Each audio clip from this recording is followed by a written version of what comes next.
শেখ হাসিনাকে দেশে ফিরিয়ে আনার ব্যাপারে যা বললেন পররাষ্ট্র উপদেষ্টা। পররাষ্ট্র উপদেষ্টা তৌহিদ হোসেন জানিয়েছেন, সাবেক প্রধানমন্ত্রী শেখ হাসিনাকে দেশে ফিরিয়ে আনতে আইন মন্ত্রণালয়ের পরামর্শ অনুযায়ী ব্যবস্থা নেওয়া হবে।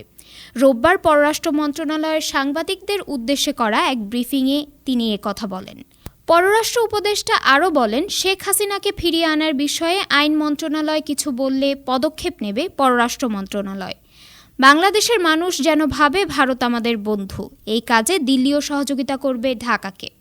গত ৫ আগস্ট ছাত্র জনতার গণ আন্দোলনের মুখে প্রধানমন্ত্রীর পদ থেকে পদত্যাগ করে দেশ ছাড়েন শেখ হাসিনা। তিনি বর্তমানে ভারতে অবস্থান করছেন। এরই মধ্যে ছাত্র আন্দোলন দমনে অত্যধিক বল প্রয়োগের অভিযোগে হতাহতের ঘটনায় তার বিচার চেয়েছে বৈষম্য বিরোধী ছাত্র আন্দোলনের নেতারা। আন্তর্জাতিক সম্পর্ক নিয়ে তিনি বলেন, আন্তর্জাতিক সম্পর্কের ক্ষেত্র স্মুথ করতে চাই। এখন পর্যন্ত পজিটিভ ইন্ডিকেশন পাচ্ছি। তাদের যেসব কনসার্ন সেগুলো কিন্তু আমাদেরও কনসার্ন। মানবাধিকার নিয়ে কেউ কিছু বললে সেটা তো আমাদেরও কনসার্ন। দেশের স্থিতিশীলতা ফেরার পর নতুন সরকারের মেয়াদ নিয়ে আলোচনা হবে বলেও জানান পররাষ্ট্র উপদেষ্টা।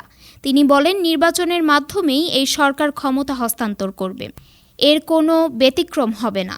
ছাত্র আন্দোলনে সহিংসতা নিহতের তদন্ত হবে জানিয়ে তৌহিদ হোসেন বলেন, প্রয়োজন হলে জাতিসংঘের সহায়তা নেওয়া হবে। বিভিন্ন দূতাবাসের কার্যক্রম শুরু করতে আগামীকাল কূটনৈতিক বৈঠকে রাষ্ট্রদূতদের প্রতি আহ্বান জানানো হবে। ডেস্ক রিপোর্ট, আজ বার্তা, ঢাকা।